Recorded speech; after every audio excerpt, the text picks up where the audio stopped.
Good evening. You find me here relaxing. Relaxing is not something I get to do much now. The House of Stonks is sore pressed. The battles we started, the early fronts that we came upon, they went our way. We consolidated some gains, we took some ground.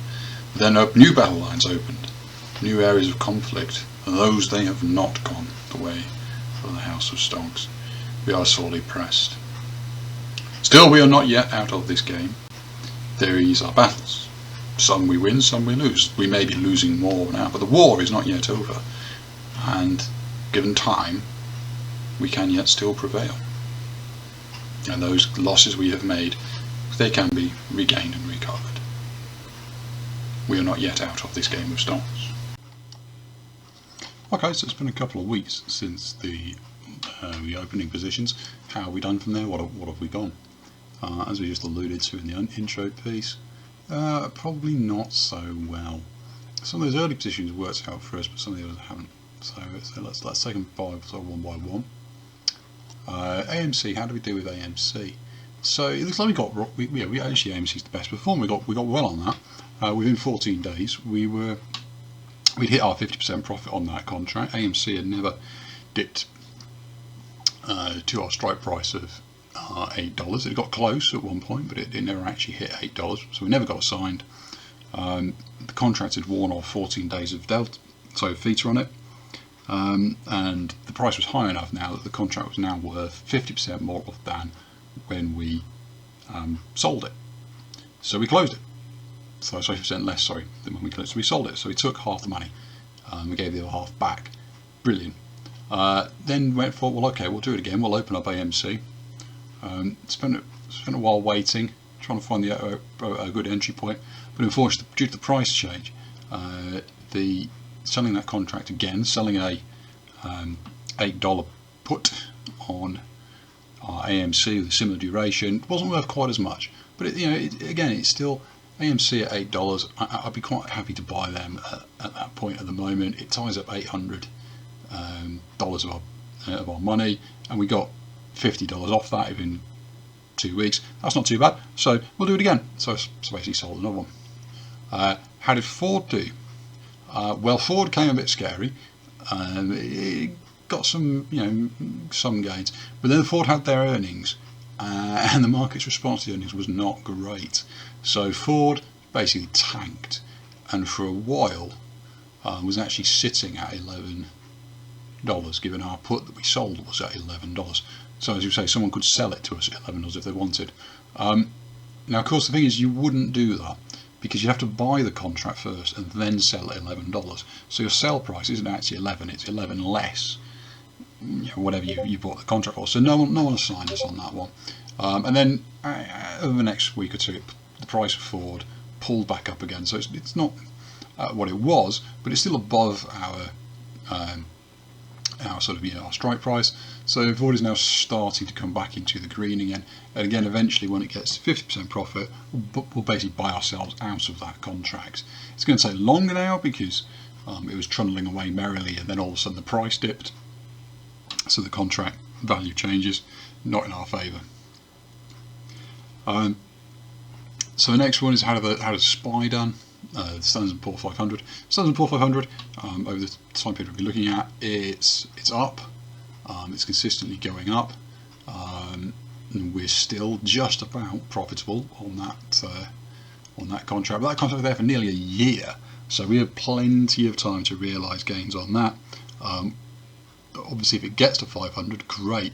But I'm not too bothered as long as it gets up enough that we make, again, maybe 50% of that contract value back. Those are the highlights. Those are the three that have actually been kind of working for us. What's been working against us? Well, GameStop's been working against us. Taking out the contract, that was correct. We took out the contract and correctly guessed that as a response to them paying off their debt, there'd be a share price rise. There was. What was wrong was our exit strategy. As soon as we were $330 in the green, we should have cashed out.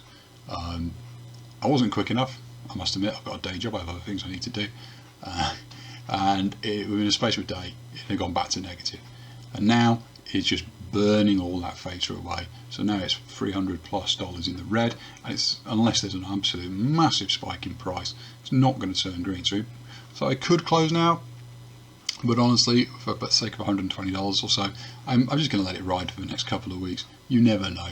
Maybe GME will moon like everyone says on those Reddit forums. Don't know. Not entirely sure. I can stop believing them, but we'll see. And if it just expires, it expires. Well, lesson learned on exit strategies. So then, yeah, but we had some buying power left over. So I thought, well, let's do some smaller bets. He says smaller. Let's try something else. The first one of these was the MVIS microvision. Absolutely peaked to $28 at one point in the week. Some people made an absolute killing on it. I wasn't in on it at that point, but I looked at where it had been trading in that week and felt, well, it's been bouncing down. When it's been in the tops to about sort of $23, $24. So it's probably not going to go lower than that with the resistance to level there. Why don't we put a bet to that effect? Given it's all the way up there now, we can try and do a bet. So we did what's called basically a put spread on that, and we, instead of this being effectively unlimited risk, or as the AMC and Ford is, so we sold one put at $24 and bought another put at $22. Now, of course, there's a difference there, and the difference in that strike price between the two, both bought at the same duration, both expiring on the same day. Of course, the one that's 24 is closer to the price at the time, which was like 28ish. In fact, it retreated a bit to 27, I think. But yeah, it's closer to the underlying price at the moment. So that contract is worth more. So the one we sold gives us more premium than the one we bought. Well, so why do we buy one? Well, if we sold just a $24 one, we'd in theory have to have $2,500 just in case we got assigned. Well, we don't have $2,500 spare in the account, but we do have is about $200. So if we buy a put at 22, what that's doing is that's saying, as long as the price is over 23, halfway between, we'll make money. And if it drops below 23, well, our losses are capped at that $200 difference, less of course the money we took in the difference between the two puts, if that makes sense. So in this case, what happens is we sold the first for it was $515, and bought the other for $405. So there's $110 we took straight away. That's $110 in the bank as we start. And as long as the price stays above 24, indeed 23, halfway between our spread, as long as it stays above 23, we can keep that 110. We're not going to get assigned. Easy money. If it drops below 23, well, then we're in a bit of trouble, but not too much trouble. The worst that happens is our put we have sold, so we've sold someone the right to sell to us for 24, whereas we have bought the right to sell to someone else for 22. So the worst that happens is we get assigned. Somebody sells us a bunch of shares for 24, we then immediately sell them to someone else for 22. There's 100 shares in each, so that's $200 loss, because there's, that's the difference in the strikes. But we take away the 110 that we got up front for this, so it's a $90 loss, basically, is the worst that's going to happen on that. What actually happened with MVIS? It absolutely tanked the next day. Absolutely tanked. Tanked down to about 24. I thought, okay, we'll stay there. The day after, sunk without trace, and it's now wallowing down at about $14. So that one is probably going to happen at some point. We are probably going to be assigned, because obviously it's $14 now. Why wouldn't you sell them to me for 24? Oh well. So $90 lost on that. Never mind. Assuming they're assigned, it might bounce back. They can assign it anytime they like, but if it bounces back above 24, we'll be laughing again. So that was that one. The next one we tried, it was a bit more complicated. This is something called a calendar spread, or indeed a diagonal. So I'm going to walk you through this because it's a bit complicated, I suppose. But it's basically thinking about time. Everything we've done before is either an isolated option on its own, or it's like the MVIS one. It's expiring at the same point, starting at the same point. So it is just where we think the direction of the underlying the stock is going to go. The Twitter one is a bit different because we have two different time points that we're going to exit our contracts. And this is on the premise that Twitter was having its earnings reports. Traditionally, after earnings, the volatility of a stock drops, which affects obviously the option price. So what we did was we sold a call at the money, so at roughly at the price the stock was at the time we took out the contract, that expired the Friday immediately after earnings, which in fact was the day after because the earnings were on Thursday, whilst we bought a call further in the money, lower than the stock price, with a much longer expiration. This was close to about 35 days, something like that. So why do that? What do we think is going to happen? What we think is going to happen is after earnings, the stock price usually stays the same or maybe drops a little. It rarely does it skyrocket or absolutely tank. At which point our at the money call that we sold, so someone having the ability to sell to us at whatever the stock price was when we took it out, will expire pretty much worthless because the price won't have absolutely rocketed. So they don't want to do it. So they'll take the money for that premium within the space of a week. Very, very nice. The reason why we've bought the call in the money is just in case it does go up. Just in case it does. If it goes up by $2 or $3, that is enough that someone will probably just want to assign us that. So we have a call at a lower call price, which we would then excise. So we buy at a lower price, sell to them at a higher price, and pocket the difference. And whilst it wouldn't be as much as if our the call that we sold had expired, we still haven't lost money because the price has gone up. So how do you lose on this calendar, this diagonal? Well, how you lose on it isn't exactly what happened.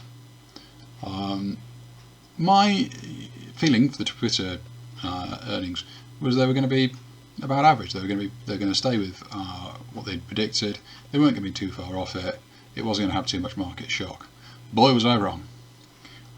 Day after earnings, share price dropped like a rock. $10 off the $66 they were. That puts us not only below my call that I had sold, which great, that's going to expire but no one's going to buy it, but also significantly below the call I bought. So I'm not going to exercise that. That call's now worthless. And the difficulty is that it's so worthless, and because it cost more than the one I sold, I've now lost money on this. Hey ho. Twitter, the call that I sold expired. Nobody wanted to assign me at $66 when the price was wallowing at $55. Why would you? That's madness. So I got to pocket the premium for that. Great. The problem is I'm now stuck with a Twitter call that I've bought at 63.5 whilst the price is lingering at 55. I've got 25 days on this. At some point, hopefully, it'll turn itself around in 25 days. If it doesn't, the $300 that I got for selling that call are going to have to offset the $600 I've lost on this call that's now just going to expire. Unless the price goes back above 63.5 in the next 3 weeks. Not great. So we've lost $300 on that.